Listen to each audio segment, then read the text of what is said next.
একটা কথা বলি, আপনারা সবাই আমাদের ভাই। জুলাইয়ের সাথে যদি গাদ্দারি করেন, আমার বাপেও আমার বাপ না, ঠিক। আমার মা আমার মা না, আমার সন্তান আমার সন্তান না, ঠিক। আমরা শহীদ পরিবারের সাথে ওয়াদা করেছি, কমপক্ষে 20 জন মা আমাদের মাথায় হাত রেখেছে। শহীদ আবু সাঈদের মা রেখেছে, শহীদ আব্দুল্লাহ বিন জাহিদের মা আমাদের মাথায় হাত রেখেছে। ফামিনের মা পরশু এসে বলেছে, বাবা যতদিন আন্দোলন করবা, 2টা ছেলে আল্লাহ দিছে, একটা শহীদ হইছে, আর একটা তোমাদের হাতে দিয়ে দিলাম। ও সকল প্রোগ্রামে আসবে, আমিও আসবো। বিচার না কইরা আল্লাহর কসম তোমরা রাস্তা থেকে ছাড়বা না। আমরা ওয়াদা করেছি, আমরা এই বিচার না দেখা হয়তো আমাদের লাশ যাবে আমাদের বাবা মায়ের কাছে, অথবা বাংলাদেশে গণহত্যার বিচার হবে। এর আগে আমরা ছাড়বো না।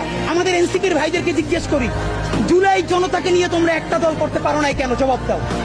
কেন আজকে 2-3টা দল হইতেছে? তোমরা একটা করছো, শুক্রবার আর একটা হবে, পরশু আর একটা হবে, কেন?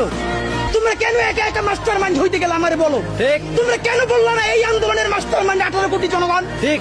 তোমরা কেন বলো না এই আন্দোলনের মাস্টার মাইন্ড সেই শহীদ আনাস, ওয়াসিম, মুগ্ধ, সকলে মাস্টার মাইন্ড। আমরা সবাই জুলাইয়ের খাদেম। নতুন শুরু করছে, কতদিন বলে এই আমার ইমাম, কতক্ষণ বলে ও আমার ইমাম, আমরা জানাই নেই। এই জুলাইয়ে বাংলাদেশে কোনো ইমাম নাই, এই জুলাই হয়েছে উপরে আল্লাহর রহমতে, আর আমরা 18 কোটি জনগণ এই জুলাইয়ের খাদেম। ঠিক।